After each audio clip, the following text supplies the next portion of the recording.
It's 8:01, and we were scheduled to start a minute ago, so I think, Harold, I think what we'll do to start it off, we have 6 out of the 7 council members and candidates for city council up in the dais, and then I've asked Harold to come up and just kind of give us a preview of what we can expect for the week and a little bit of background on the budgeting process. So Harold, the floor is yours. Great. Thank you, Mr. Mayor, Council, District Council-elect. Thank you for taking the time to be here today, tomorrow, and Wednesday morning. I just wanted to take a brief moment. Staff's been working hard getting ready for this week. I just kind of want to talk about where we're at in the process, maybe what some of the expectations are and what some of the next steps will be. Typically, this would be tours that we would actually go around through the departments and see different things. The department heads have been directed to answer a few different questions for the council and for the public. Those being, what did you do with last year's budget? What are you doing with this year's budget? What are you asking for in next year's budget and why? And in addition, what did you see or observe from the community survey results here recently that you're including in your budget and your priorities going forward? And then with the police and fire, as was discussed at a recent council meeting, both chiefs are prepared to discuss through this budget process the results of the CPSM study and how they're prioritizing those needs and addressing those within their budget requests as well. Due to some of the time constraints this year with schedules and different things, we will not be taking you to all the departments. We typically don't. We try to get out of the formality of this room and get you out in amongst the staff during this week. But this year, we're not going to be able to do that for sake of trying to consolidate time for schedules and those kinds of things. So we'll be doing a very high-level discussion. We are not, as staff, prepared to get into a line-by-line discussion of the budget. What we're doing is, again, we're answering those major questions for you so that you can help us prioritize later this week what are your high priorities, and then the staff and I will work over the coming weeks in preparing the city manager recommended budget and bringing that forward to you. Feel free to ask any questions throughout the process. This is designed to be a very interactive process. So as we go through the presentations, we do want you to feel informed, at least at a high level, of what you're seeing so you can help provide us some direction as far as what your priorities are going forward as we continue to move forward with the budget process. There will be a few that we will take you out of the room and out of City Hall to go see some things specifically, but the bulk of the next 2.5 days will more than likely be in here. You should have a schedule for today. We'll provide you a schedule with tomorrow. The big one tomorrow will be Public Works for most of the day. And tomorrow we definitely will be taking you off-site. We'll provide transportation and those kinds of things, but we'll take you off-site to see some specific projects and locations and those kinds of things. But most of today will be in here. We do have a city council meeting tonight. We will be talking about the CIP, Capital Improvement Plan, specifically this evening in an open session as part of the regular council meeting. And as always, if you have any questions about the budget that you need to, our goal today is to have you be as informed as we possibly can. Over the next several weeks and couple months, our goal is to answer every question that you have with regards to budget and make sure that you're comfortable that when we get to the end, where we turn this over to you and you make your final changes and approvals, that you're comfortable with where the budget is at, or at least comfortable having a conversation as fellow council members with each other of what that budget should be over and above the work of staff. So I'm trying to think if I've missed anything else that I wanted to talk about today. I can't think of anything else. So with that, are there any questions for me right now about process? After we get done this, we will be, so Wednesday morning, so as for the next 2 days, if you can take notes of what you're hearing and what your priorities are, Wednesday morning will be an opportunity for the council and the potential candidates, well, not potential, the candidates to have a discussion and provide me and the management staff priorities of what you want to see considered in the budget, things that you definitely want in, things that you don't want out, or that you don't want in there, or different priorities. And then I will begin the process with staff as far as preparing the city manager recommended budget, which will include each department will have a meeting with me and the finance staff. We will go through their budgets line by line using a zero-based budget approach, which means that all expenses have to be justified. We're not just rolling over what we spent last year into this year and adding to it. Every expense will have to be justified in every position. And then my plan is to bring that recommended budget back to the council at the July 15th city council meeting. And then we'll work with the council president, Alderman Pittner, to prepare his recommended budget to the council. And then it'll be turned over to the body to make any final tweaks and do final approvals before we have to submit to the state, which will be late September-ish, early October timeframe. So plenty of time for a lot of discussion and conversation. We look forward to it as staff. This is probably one of the most important processes we participate in and take on throughout a year. One other key point I'll add is another change we're making this year is not only are we asking staff to prepare the 2025 budget, we're asking them to look forward and begin kind of a preliminary look at the 2026 budget as well. So we're starting to transition into a 2-year budget process as opposed to just a single-year budget process, hoping that that'll help us pay more attention to the trends and future pressures and that we can come up with a more cohesive budget approach that's more sustainable for the future. So with that, if there's no questions of me at this point, although I'll be around, feel free to ask any questions. Anything? If not, I'll turn it over to Chief Klug, who will talk about the police department budget.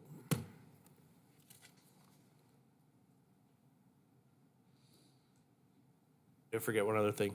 Another change we're making this year is we are preparing budget videos for each department. Some of that will be interlaced through our presentations today and tomorrow.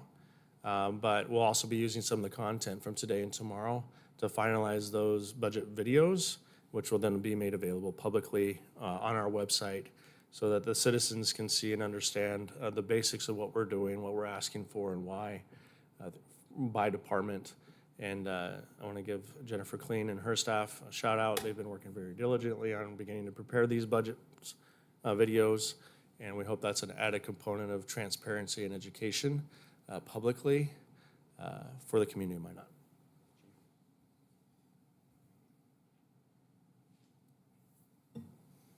I don't know if there's a safe place to put that, but we'll try that. Good morning, Mayor, council members, and council candidates. Hoping today that I can provide just a basic overview of what our budget is, what it consists of, and kind of what our idea is as we move into 2025. And I'll apologize in advance for my dabbing my forehead. I had a little run with, I think, food poisoning yesterday, so just getting over that. So I think I need to count on Jen to advance slides, so I will just give her the... So you'll see that this year it's going to be very similar to what I presented last year. And I think the main takeaway from that is not much changes year to year in the police department. I mean, we try to shift technology, we try to shift what our focus is going to be and how we're going to proceed through the year. But otherwise, when you look at the police department operation, typically it runs the same year to year with just the change of how we're doing our work. So I put in front of you, that's our executive staff. They're the ones that I count on to keep me informed on what's going on within the department. The 3 captains all report to me, and then Lieutenant Shane Haug is our professional standards lieutenant. He does all of the background checks, anything that has to do with just internal investigations, maintaining a professional standard within our department. So that's his role now. So if there's ever an issue in one of those departments, or you hear a complaint in one of those departments, those are generally the places you can start to get your answers. Next slide, Jen. So I didn't put 2025 up here, and that was intentional. Usually I have a guess of where I'm going to be. This year I don't really have that. We're a couple weeks ahead of where we were last year going into this. I think it was the 16th when we were doing these. So just trying to piece everything together, make sure I have an accurate number before I put any guess on there. The one thing on last year's that I focused on this slide was personnel and personnel needs. And that's one thing that I took out this year. In my mind, it's unrealistic for me to anticipate adding staff. And I also don't exactly know what I need to add. And a lot of that has to do with, we've been running at about 80 to 85% effective strength for the last at least 5 years. So trying to figure out what number of officers we need when we haven't been fully staffed in the first place makes it difficult to try to put a number on, okay, I'm gonna ask for more people. Yeah, I've got a plan, and if I implemented that plan as I presented last year, I would need more people. But I also need to be fully staffed before I can do that. So back up for just 1 minute, thank you. So you'll notice that on average, our budget is 87% of our budget is just personnel costs. That doesn't leave us a lot of fat on the bones for operational expenses, but I think we do pretty well. We keep our officers and our staff equipped, keep them up to date with some of the more advanced technology and ways of doing business in the police world. And that came out in the CPSM study. They put a note in there that it basically said, as compared to departments this size across the nation, this is something that Minot PD is doing really well. They're making sure they're staying on top of the most current ways of doing business. They're keeping up with technology. And all of those things make a difference in how effective we are.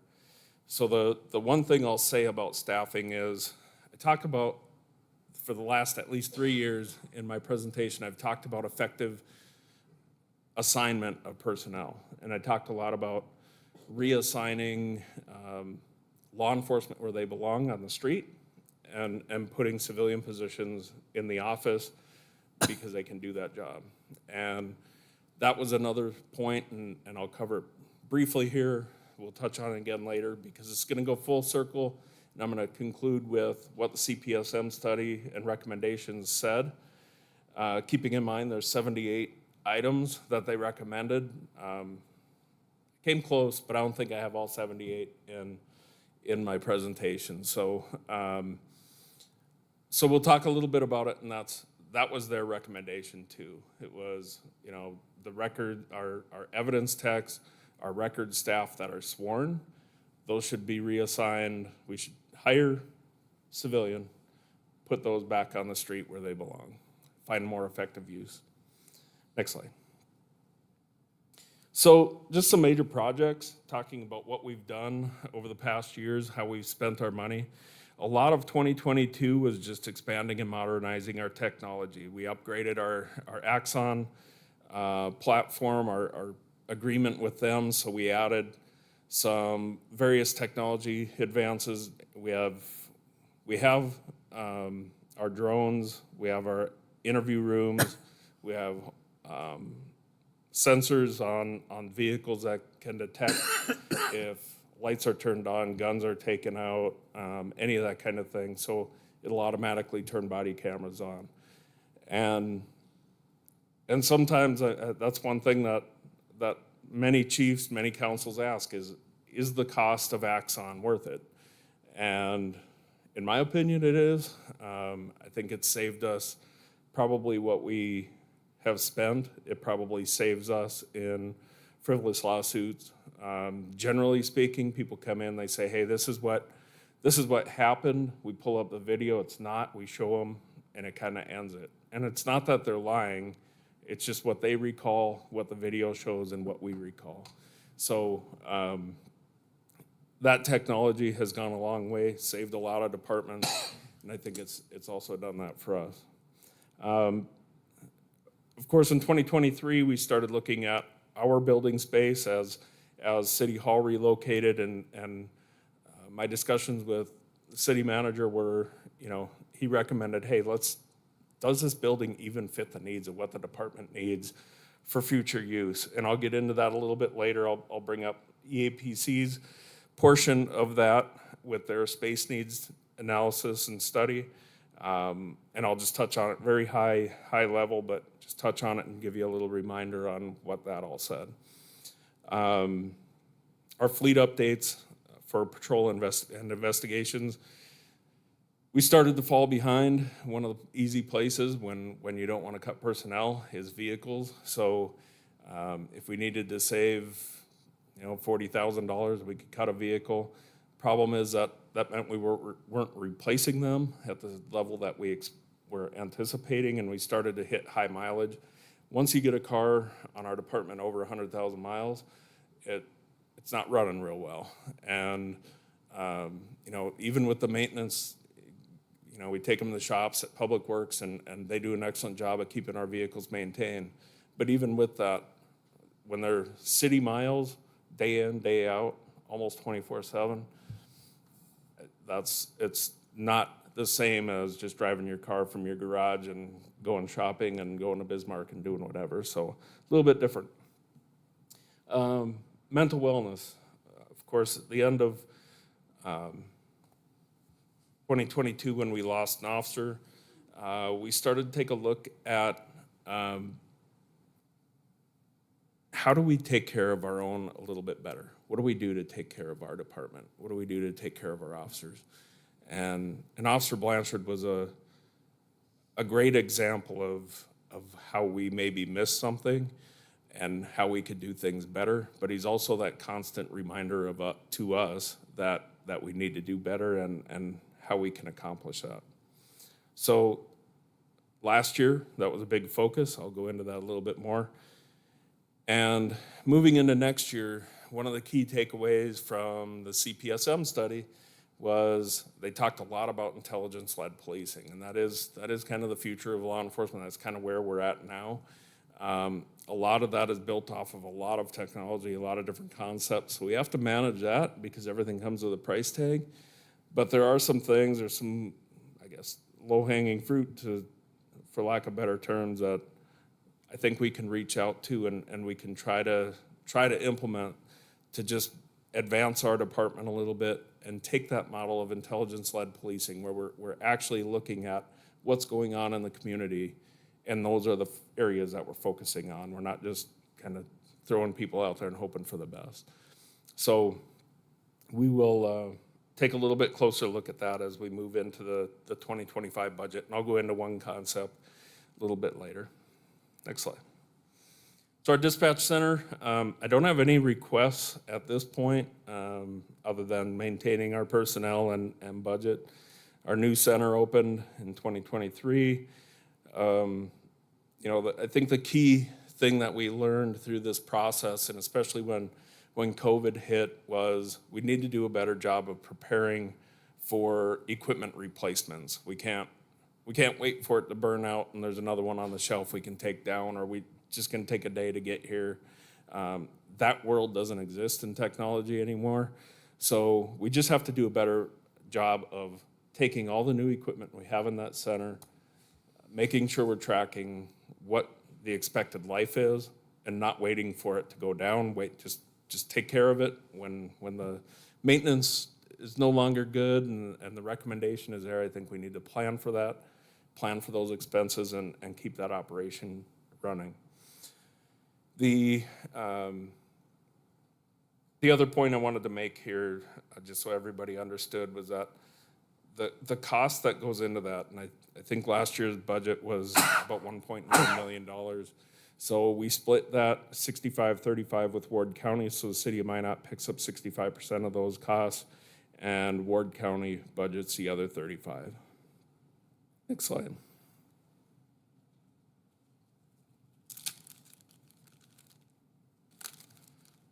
So just going back to the patrol cars, Axon, there's the patrol fleet, and there'll be a point that CPSM talked about increasing our fleet size. Well, they put it as no more than 2 officers per car. That would mean increasing our fleet size. So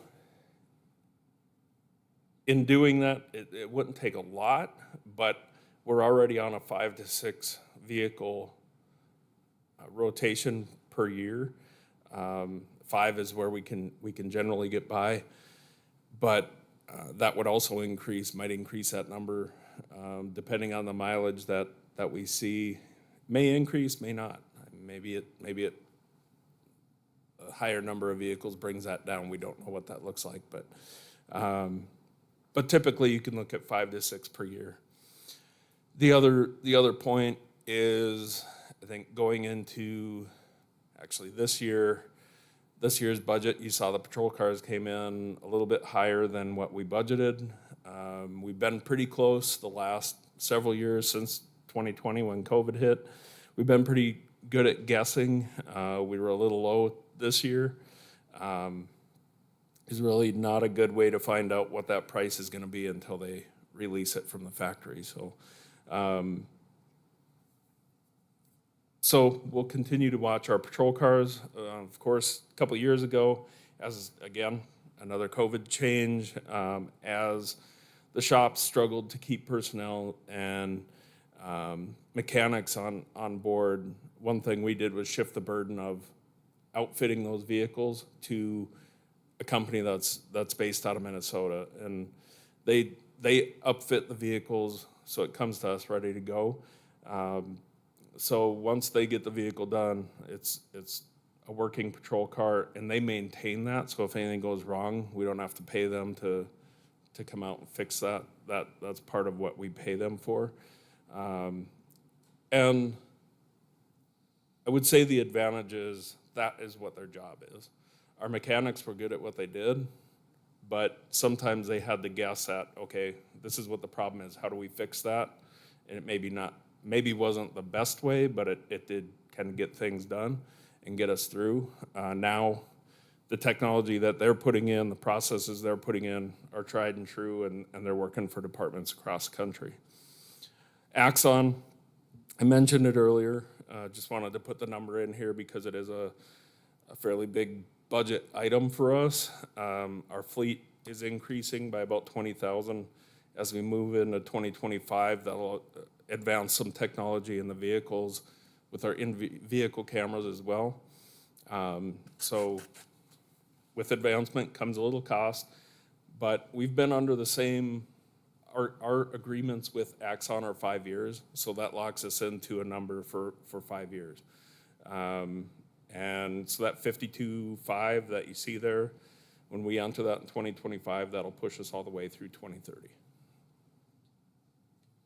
Flock was a concept I introduced last year.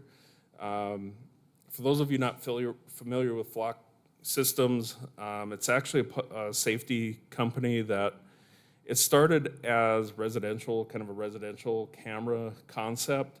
And it moved into more of a community concept, and it's built off of both license plate reader and video technology.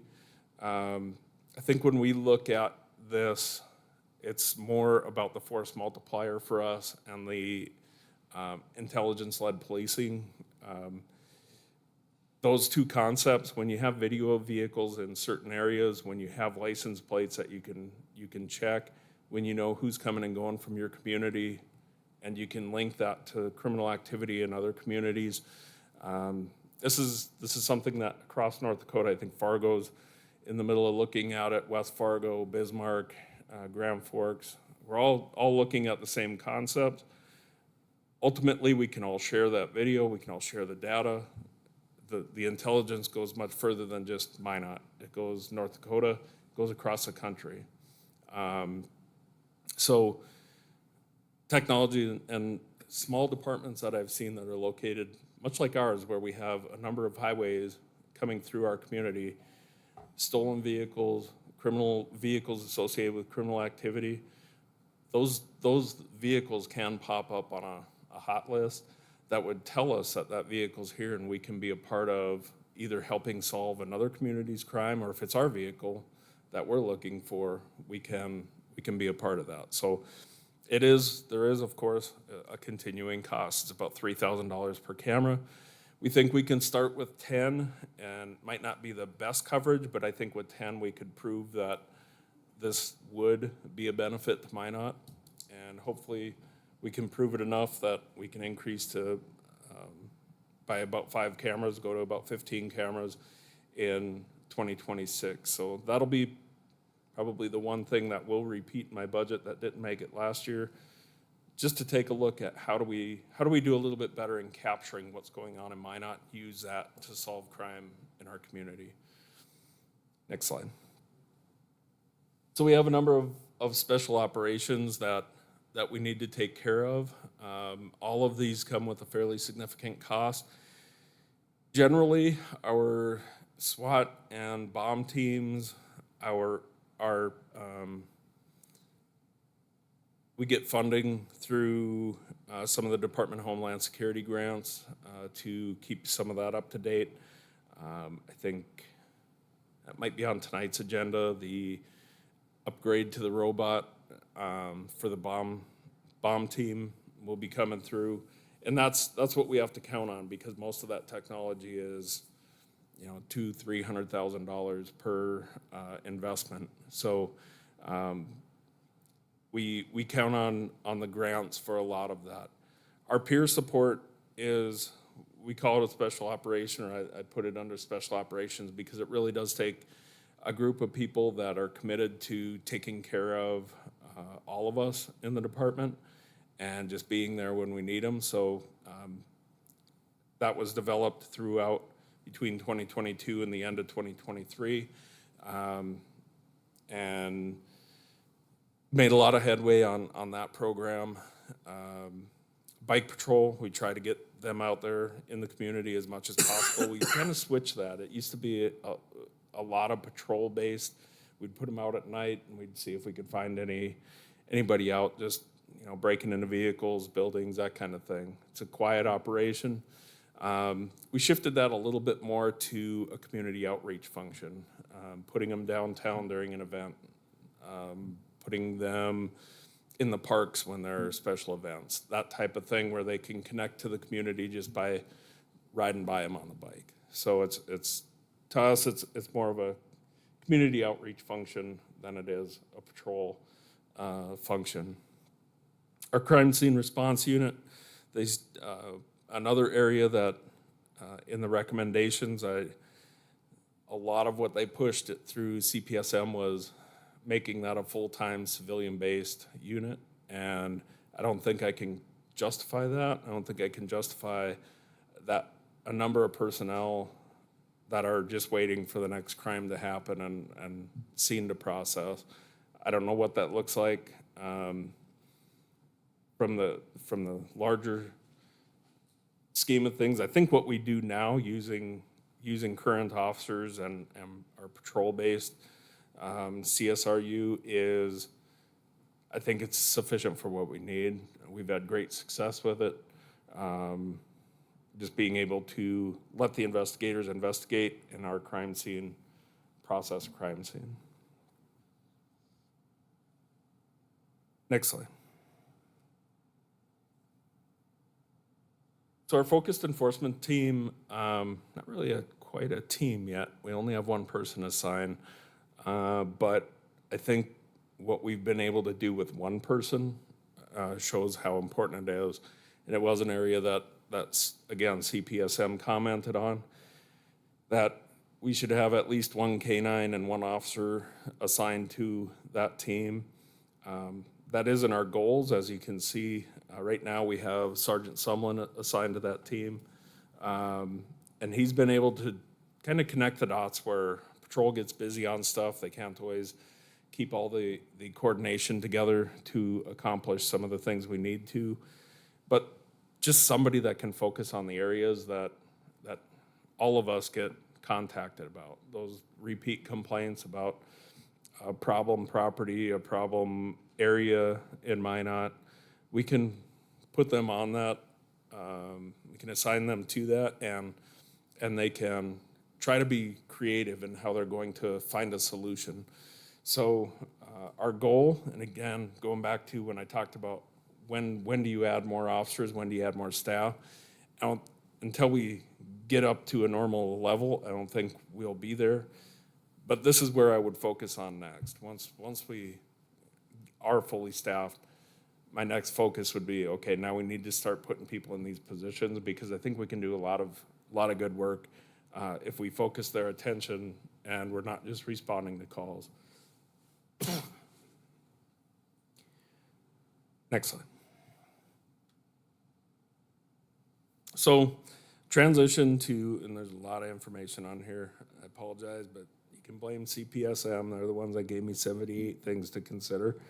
I'm gonna break these down into things that we're already doing, things that we're already considering or were considering prior to the study, and then there'll be some things that we need to do some more research on. We just don't have the information to know if it's a fit for Minot and if the budget would support it. And so, and it's not to say they didn't see exactly how, it's not that they missed all of these things. Some of these things we were maybe just implementing or just starting to do. A lot of what we focused on at first, once we knew what the purpose of the study was, it was easy to get on board, because we actually wanted somebody that would come in and say, yeah, you should consider this. Yeah, you should consider. It did confirm a lot of things we were looking at. So once we knew that that study was coming, we kind of hit the pause button, let them do their work, and then confirm what we were already looking at, or maybe point us in another direction.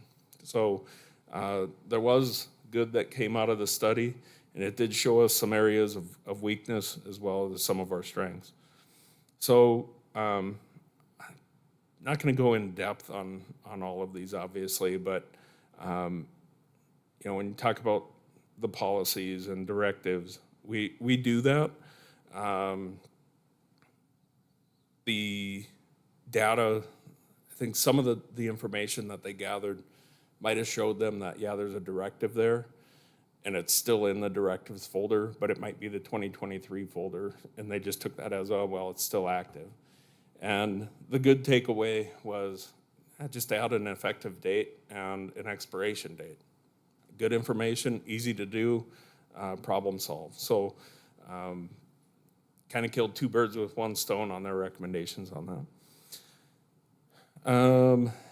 Adding a full-time administrative assistant. Last year we switched a part-time to a full-time, so we have that position in now. I'm not a believer in just adding before I know what their capabilities are, so we'll see what that addition does to help us in records. And it'll talk in a few places it talks about an administrative assistant, adding an administrative person, and I think the key takeaway from that was a lot of the work that myself and the command staff do, just day-to-day work, is stuff that's just repetitive. It could be invoicing, it could be, writing different memos, having somebody that can just take care of those tasks without us sitting and typing out a memo on something that somebody else can do and we can sign off on. So there are a number of things that we can do to free up some of our time so we can focus on some of the bigger issues within the department, some of these other items that are on here.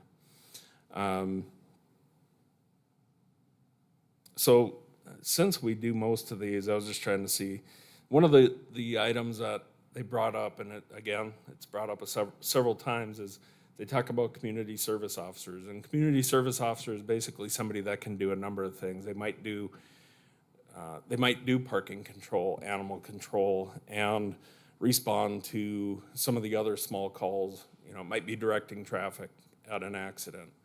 And in some ways, we already do that. If our animal control are out and we have an accident, we need help with traffic direction, they already go out and do that.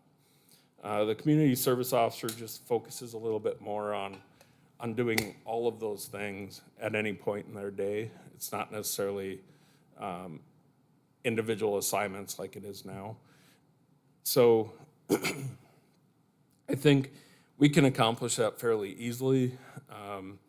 The other area that I plan to focus on in the coming year is with community service officers is utilizing the Skill Bridge program through the military to try to pick up some of the interest to bring them in on the community service officer concept. So they would come in, they'd learn skills. We can't put them in a law enforcement position, so we can teach them basic skills on directing traffic, on handling animals, parking, all those things, and while serving somebody in the military, giving them some skills that will help them transition into a future career. Hopefully, a career where they can apply for officer for our department and move into one of those positions. So that hopefully in 2024 we can get that off the ground and we can start to see some benefits from utilizing that program.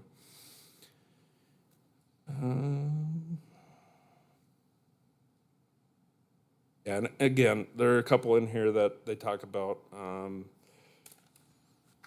using narcotics unit investigation have them use intel-led policing.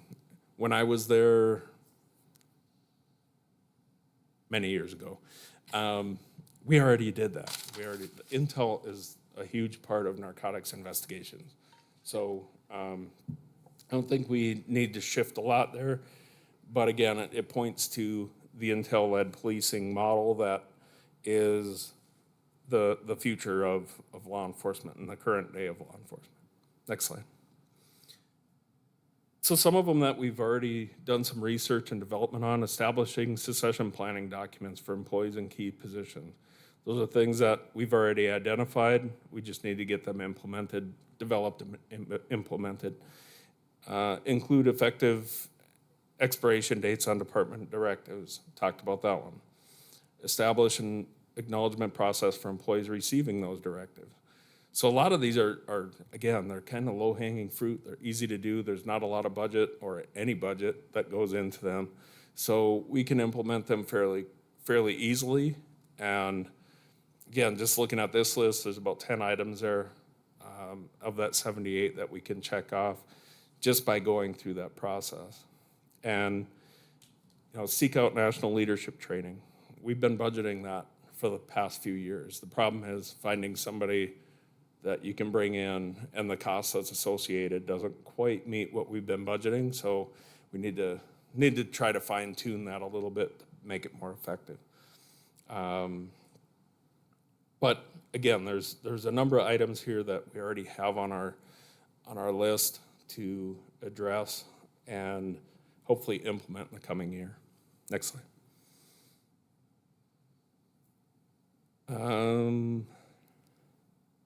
So this one is a little bit more on just the research and consideration side. There are a number of things that I think we can consider, but I think there are some things that we need to make sure they actually work in our community before we do that. And I think they outline that pretty well in their study when they mention that, hey, just because we're saying it doesn't mean that it's something that's going to work for Minot. They may have written it a little bit better than what I just said, but so how do we get some of those things implemented? Are they necessary? Involving sergeants in low-level internal investigations. I think to some extent we do that, but also, are they talking about a department that has a larger internal affairs unit? I'm not sure. So those are things I think we need to study a little bit to see if we're missing the mark. And after hours emergency process for documenting evidence and property. I wasn't aware we had a problem, so again, we have to research it. We have to figure out, do we have a problem with that? Do staff not know who to call after hours to accomplish that?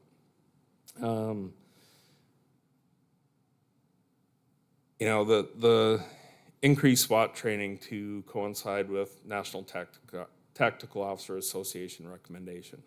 So I think, and correct me if I'm wrong, Justin, I think they do They do eight or 10 hours a month now, so it's not a big lift to get there, but when you consider there's 16 operators and you have to pay them, most of them would be on overtime.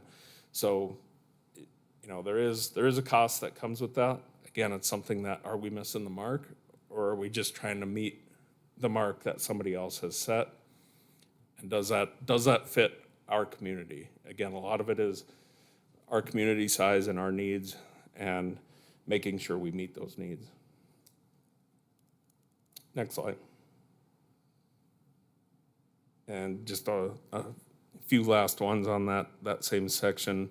Again, using our RMS's records management system, using it for to track case progress. I think right now they already do a pretty good job. We did some reassignments several years ago that gave our investigations division a little bit more structure from a supervisory standpoint. That allowed for sergeants to oversee a team of investigators and to keep track of their cases and make sure that the paperwork's right, that they're doing something with the cases. There is something in play with cases that are open. So I think they're already doing a pretty good job at that. Not to say we can't look at a possibility here to improve that. We can definitely do that. Just a couple other items that I think we need to, again, we're taking the recommendations seriously. We just want to make sure we just don't jump into a bunch of implementation and not think about the fallout from that. Next slide. And then this slide, I think, is probably from the standpoint of consideration. Most of these items would have a fairly heavy lift when it comes to budget on top of what our needs for those processes are. So engage in a strategic planning process. I agree 100%. There's going to be a cost with that. Convert one captain position to deputy chief. Have to look at that. Be a cost. Explore off-the-shelf solutions to tracking and maintaining internal investigations. We know that exists. We saw some software, and it would help us. It automatically tracks like use of force incidents by officers, so it would flag it for you. You wouldn't have to go back and look at spreadsheets and say, okay, well, let's look at Officer A. Okay, they've got XYZ problems. It would do it for us, and it would tell us that, hey, this person's had 10 use of force incidents in the last 3 months. You might want to take a look and just make sure they're all good. So we know that exists. There is a pretty hefty price tag because they know that it reduces liability on the backside. So can do it. Is the cost justifiable? Strategic planning for property and evidence section, transition to sworn and civilian positions. Again, I think that's something that if I were to make any request right now that a civilian evidence tech, so I could bring that officer back out on the street, would be the one recommendation I would make for a person. Mainly because it gives me another person I can put on the street, and it offsets that position with somebody that's probably going to stay in there longer term and learn that job.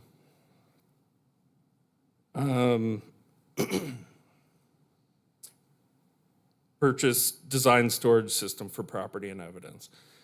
Some of you have had the opportunities to come down, look at our evidence storage areas. You know it's less than desirable, but we try to keep it in the best shape we can given the space we're working with. We know there are systems out there. We have one installed in that area. And yeah, once we know what the future of our building looks like, we might have a better idea what do we need to do. Temporary task force dispose of unneeded property and evidence. I think they've done a good job lately of cleaning that up. So I don't know if that's necessary. Formal property room audit. Agree. I think once we know what the future of our department, and they even mentioned that in one part of their study, is once you just figure out what your building looks like, then do these steps. And a lot of it focused on the property and evidence side. Consider an online reporting for report-only calls. We're looking at what does Bismarck do? What does Fargo do? Fargo especially, they use the same records management system we do, so how does that implement right into our records management system? Makes it a little easier to know if it does a good job or not. So, and I take some of that, and it's one of the considerations I have is, will our community be satisfied with just going online and filing that report? And to some extent, that might just be where we're at. We don't have enough officers to commit. But if they are satisfied with doing that, it's not to say that we would say, well, we're not going to take your call, you have to do it this way. But it does give them the option of, hey, I just need to report this for my insurance company. I can go on here, I can file that report. If it falls into the right category, and I'm done, and the insurance has what they need, and we're all happy. So something we're considering.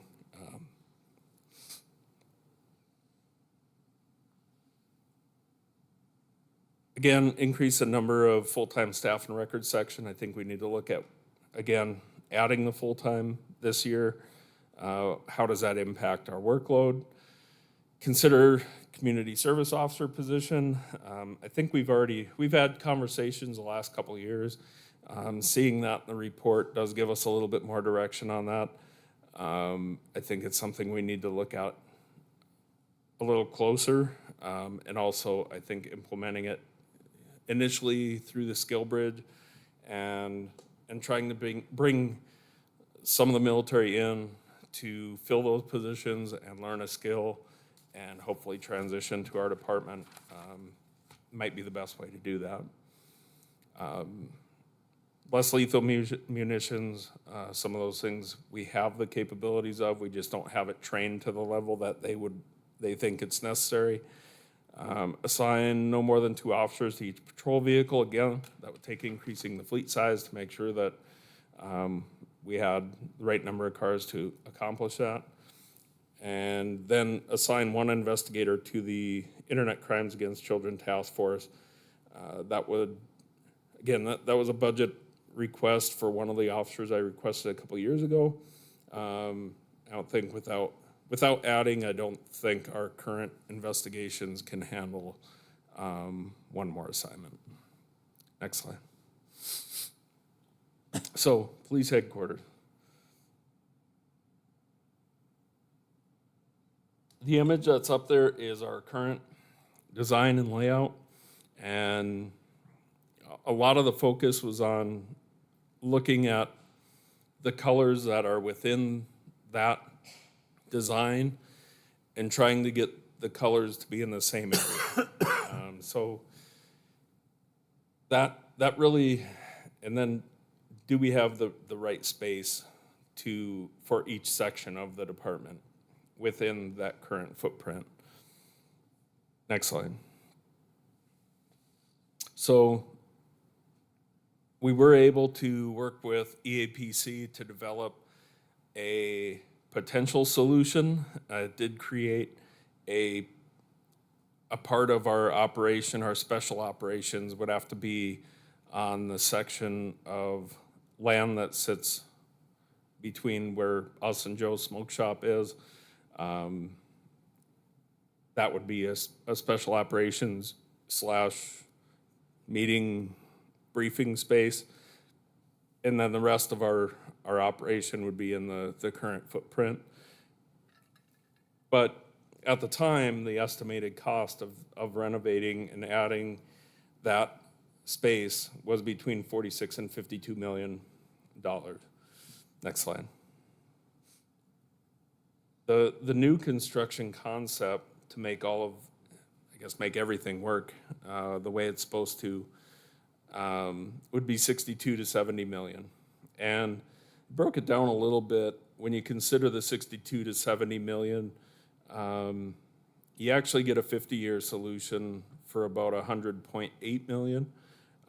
Whereas if we use the current remodel, the current facility, and then build new in 25 years, you're basically looking at what that initial cost was, plus the 70 million plus to get that accomplished. So you're almost doubling, if I remember right. I don't have the figure in here, but I think it almost doubled the cost of a 50-year solution. Next slide. So just a couple final thoughts. Again, much like last year and much like every year, our current personnel are a priority. So making sure that their pay is competitive, their benefits are good, and I think all of that has been in line over the years. The city's done good to support us in that way. Infrastructure needs, obviously our building is old. One of the major, there's actually two major expenses, but I ask for which one needs to go first. Our cooling tower is about $100,000 plus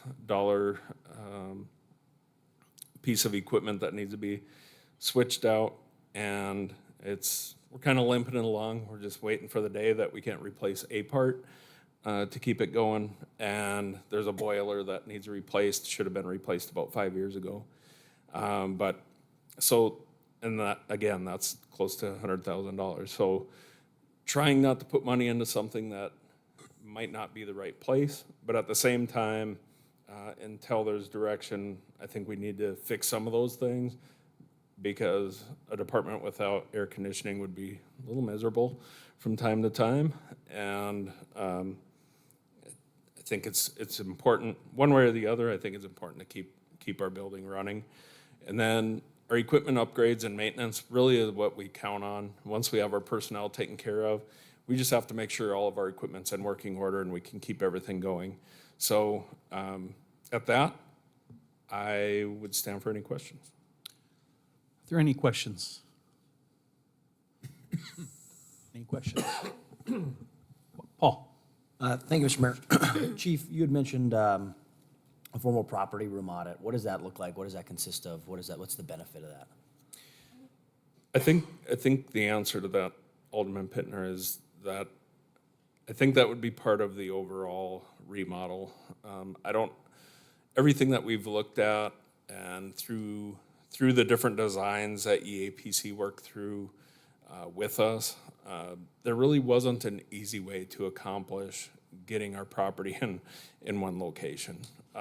Due to the 5 or 6 different levels that exist within our building, it's very difficult to put everything from where it is in one place and have it accessible by the right people at the right time. So I don't know the best way to answer that is. It's probably going to take the bigger conversation about what's the future of the building look like. Okay.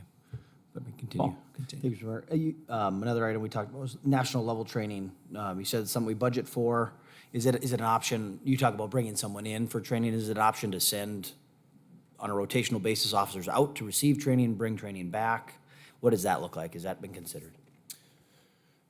Yeah, Alderman Pittner, that's been the model that we've used for years. The problem is you can send 2 or 3 people and spend the same amount as trying to bring them in and train 10. So travel is now probably the majority of the cost. And, the training itself, most of the trainings that we send people to, probably around $500 to register for that type of training, maybe more depending on what it is. But to get them there could cost, plus hotel, could be $2,000-3,000. So that's where we really tried to switch that, because when we entered 2020 and COVID limited our travels, we had to come up with a different way to train our personnel. And that was trying to focus on everybody and bring it in so that we didn't have to send anybody. We just had to get one instructor to our department and train us. So we've kind of stuck with that model. The problem is just trying to find something that's, I want to make sure if I'm spending the money, we're getting our money's worth too. So, and we're finding that, like everything, the cost is going up. I think our most recent attempt for a line level training for 3 days to bring them in, and this is if we just tried to focus on our department, would be just shy of $20,000. Continue, Paul. Thank you. Chief, you mentioned as well as replacing the evidence tech with a civilian position. If you were to take that sworn officer, where would they go? Where would they try to, patrol officer? You'd mentioned internet crimes against children. Where would you try to put that badge? Right now, I think I would focus on just putting them on patrol. Really depends. Probably an arm wrestling match between a couple commanders, but you know, we're down 13 officers. So right now, probably patrol until we could reconsider that once we had, the original thought was that would go to the focused enforcement team once we were fully staffed, or once we were staffed enough that we could afford to do that. Okay, that's all I got. Mark? Thank you, Mr. Mayor. Chief, you talked about using the career bridge kind of approach for some augmentation. I think right now you've got 2 officers in training, I believe. What other approaches are considered, or what are the other prospects for augmenting the force and trying to fill some of those unfilled positions? I mean, as you mentioned, you've been kind of fighting that battle for, you know, a handful of years, I think you said. So, any thoughts on that topic? Alderman Janser, I think most departments in the country are doing exactly what we're doing, and you're kind of throwing darts at the board and you're hoping that something sticks. We're just not, you know, we use the Back the Blue program grant, for example, to incentivize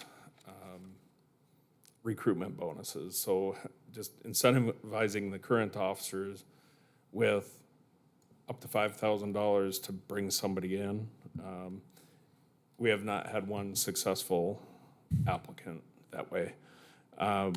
So it is a challenge. You know, we are considering, you know, we do the recruiting, we do, you know, the job fairs. There's just not a big appetite for this career field right now. There are some thoughts that might change, but you know, I think a lot of that has to do with what's the climate at the time, and I think it's been better, but until we make a full turn, I don't know if that'll change much. So I think it's more about focusing on how do we retain what we have, even if we're building slowly, 2 at a time. How do we retain what we have? What do we need to focus on to make sure that happens? Lisa? Thank you. And Chief, you kind of answered this question from Alderman Janser, but I have a citizen that calls me on a very regular basis, and she would pay police officers as much as we possibly could to get us to full force. But what I'm hearing is money maybe isn't the issue, or do you think that if police department staff had a different pay schedule or benefit schedule, would it make a difference? Alderwoman Olson, I don't know the best way to answer it, but I think we've had people come from departments that make more money, and they've come here looking for something different, or it's the place that they want to live. And I see more people moving because they want to go to a place where my family lives. I want to be closer to family. I want to be closer to home. This is where I've always dreamed of being. So I don't know if there's a clear answer there. I think the one thing that's a little bit scary on the police and fire side is the retirement, and with NDPERS kind of being that guessing game, and what are we going to do with that? How do we maybe going with the public safety PERS where, you know, you don't have a 63-year-old cop coming to your door. You have somebody that's younger coming to your door to solve your problem with that abusive issue. You know, it's just, there are a number of things that we've looked at, and we also talked to a lot of different departments around the country, and everybody's searching for the same thing. And if anybody had that answer, they'd be sitting on the mint right now, because that's the hardest part is, what do you want to do? And is this the place? Is Minot home? So. And just one follow-up, just for clarification, I think I understand this correctly, but, just for anyone listening, I know that the ND PERS plan changed after legislative action, but I don't believe the emergency plan changed, right? It's still open? Correct. Okay, thank you. Scott? Chief, I have a couple of questions here. First off, you talked about looking towards the goal of 2 people per vehicle. What is our current ratio? I don't know exactly, maybe 2.5, maybe per.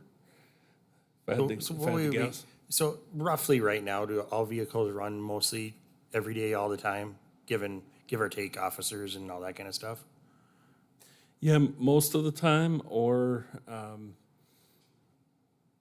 yeah, and especially in the moments where you either have a vehicle out being changed over or you have one down for maintenance, it'll definitely increase. And if we were fully staffed, we would probably struggle to get. Well, it'd be close. With the vehicles down, you'd probably have every car out of the lot, especially during the day. Next, you talked a little bit about using civilian employees to replace some of the roles that are currently held by officers. So if we have 13 openings right now, so we add 4 new civilian positions and we would reduce that number of open officers, is that kind of the hope behind this? Is just like reshifting current FTEs? Alderman Burlingame, I don't know if it'd be 1 for 1, but I think there is at least,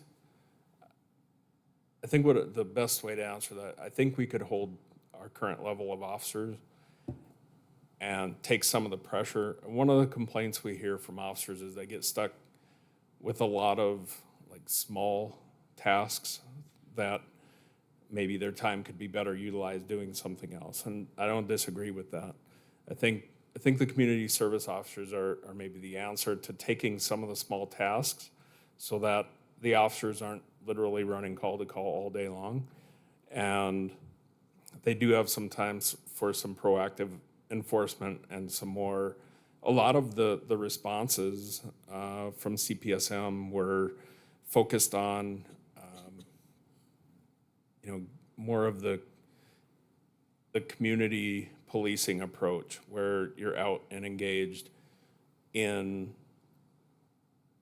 different conversations and relations with the public that don't have to deal with a call for service. So I think that there's a piece there too that we're maybe missing a little bit, that when the officers are so busy, they don't get that opportunity to just have the lighter side of having conversations with the community.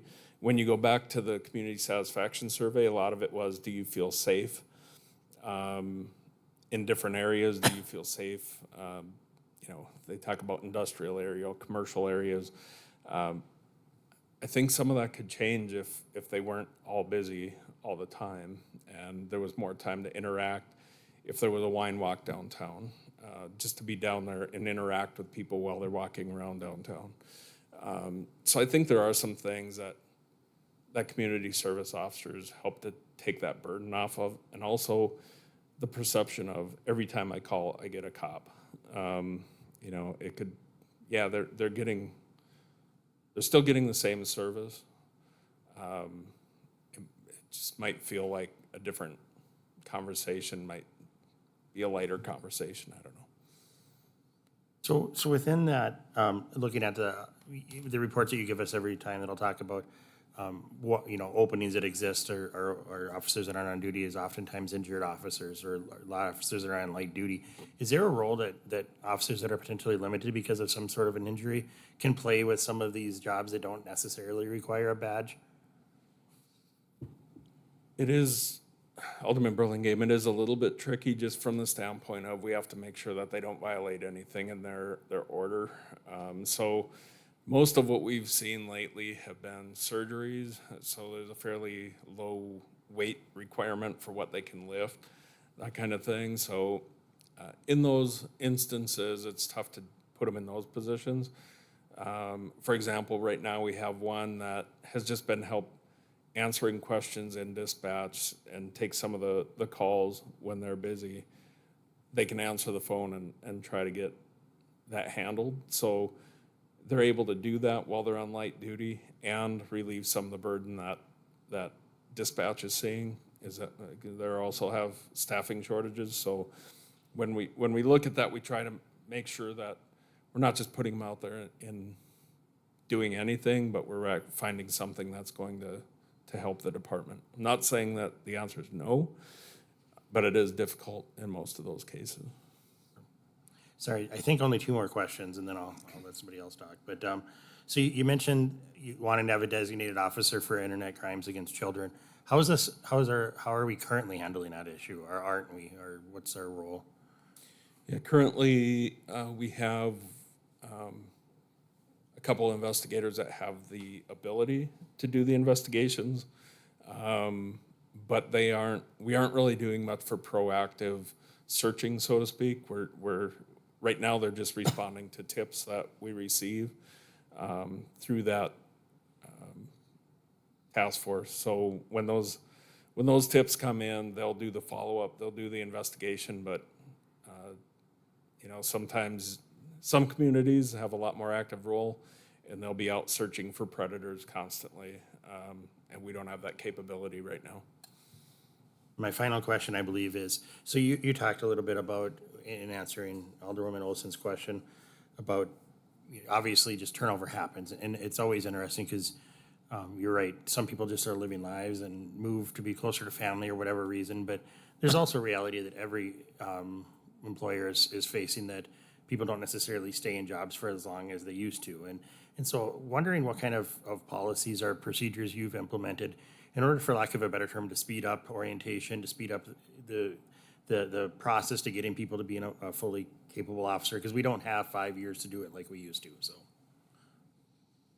Alderman Burlingame, haven't really been able to speed anything up, and actually, like now, our in-service training on the front end takes longer.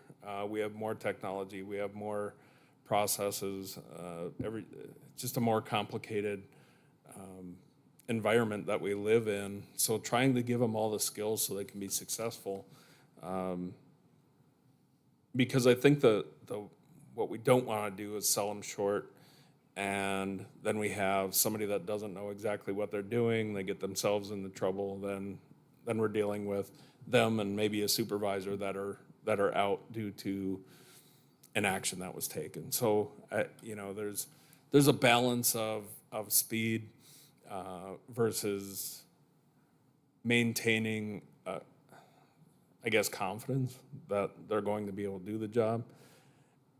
I think the focus on our military, especially with Minot Air Force Base having one of the largest security forces operations, is security forces,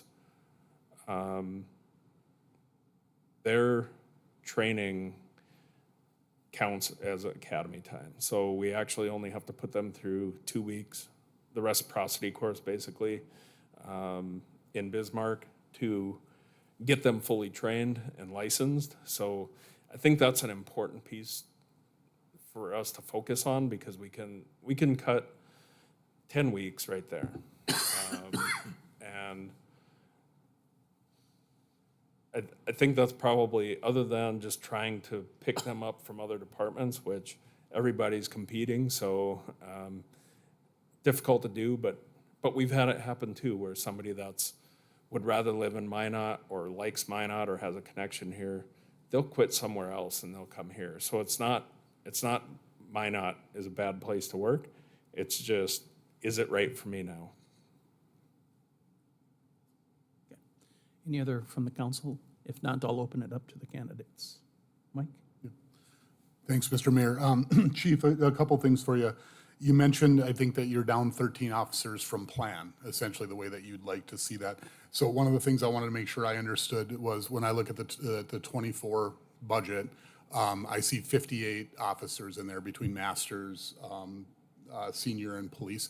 So are the 13 within that 58, or would that be on top of the 58?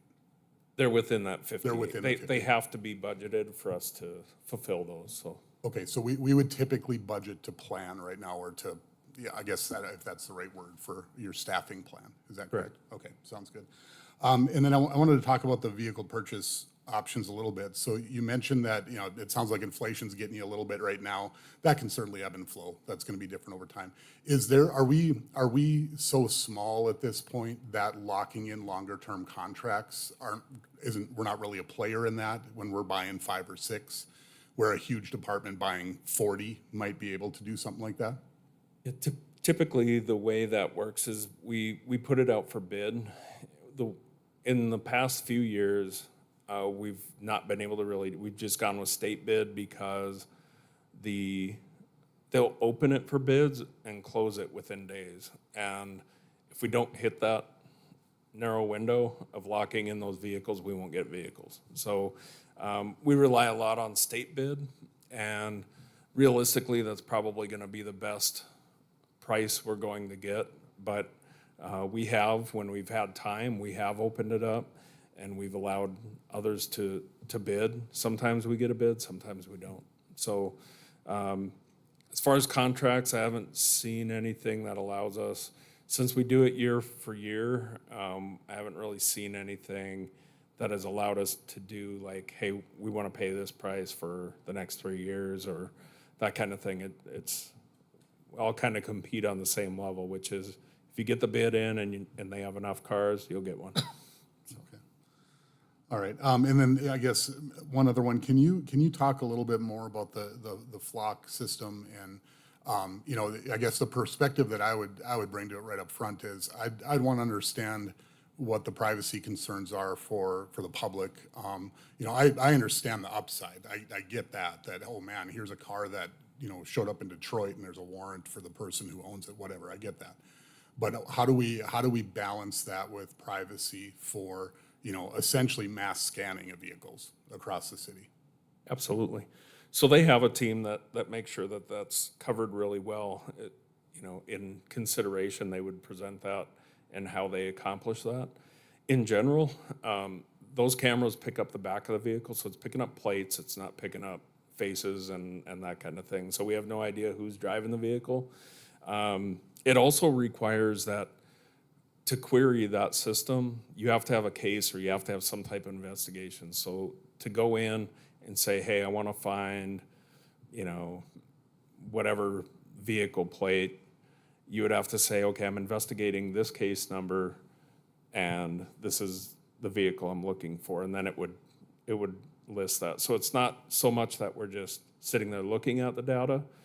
It gives us the ability to query that data to find, was a vehicle here? Did it cross one of these points during a certain time frame? And privacy is a big part of what they try to accomplish. They try to make sure that the citizen privacy, you know, the vehicle plate, anybody can see a plate driving down the road, so there's not a lot of privacy on that. But they focus on that. They focus on the outside of the vehicle, not anything internally with who's in the vehicle, that kind of thing. So, yeah, it's actually well vetted. I won't do it any justice compared to what they can do to explain it, but I've sat through that a couple times, and they do have from what I've seen in the different platforms that are out there, they have a really good team assembled to make sure that those things are in consideration all the time. And then I'll get my last one. Can you talk about, again, I'm new to some of this, so just want to make sure I'm starting to understand a little bit. Can you talk about some of the overlaps with the county, with North Dakota Highway Patrol, with BCI? You know, when we're talking about, especially the investigation side, making sure that, I assume that there's overlaps there that are occurring. So, you know, drug task force for one, if you're looking at internet crimes, how do those interactions work? And what are the expectations of those entities for what you'll bring to the table? Yeah, so one of the things that we, especially on the narcotics side, we make sure that we have, we've tried to focus our attention on the drug task force because there is a significant issue, not only in our community, but in other communities. You know, it's right now we have 4 allocated, we have 2 of those positions filled. But that's kind of what we've seen across the board. For a while, the sheriff's office has 2 positions, they didn't have any filled. So, I mean, it kind of ebbs and flows, and we try to supplement that where we can. So our investigators are actually assigned to our investigations division. So they can pull from that resource too if they need additional people to serve a search warrant, help with an operation. They can just pull from our investigators. We have 1 officer assigned to the ATF task force.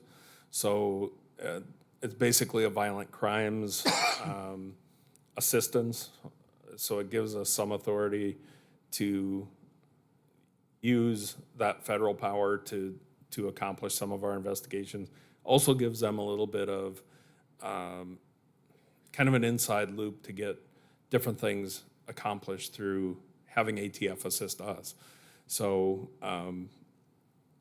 you know, I think over the years, the one thing that there's never really been a strong presence of in North Dakota has been DEA. So you'll hear a lot of talk about, you know, DEA task force and having them involved in drug investigations.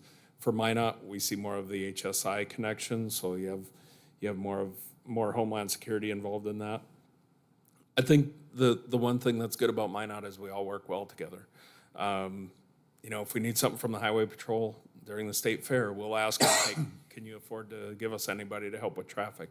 And they'll do that if they can afford to do that. Ward County, we have a good relationship with Ward County, so if they need assistance, they know they can call us.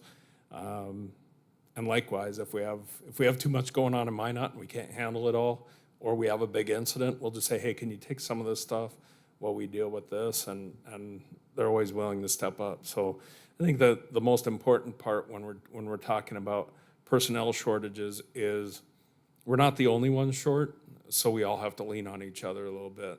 And being able to have those relationships in place before you need them is important. So I think that's the best way to answer that is I've never asked anybody for help and not gotten it. So for Minot, I think that's where we're ahead of what some other agencies face. Any other questions? Seeing none, thanks, Chief. Thank you. At this time, Chief, are you ready to go, Chief Kelly? Are you ready? Would you be willing to go at 9:30? Okay, so we'll take a 12-minute break and we'll reconvene at 9:30 for the fire department budget presentation.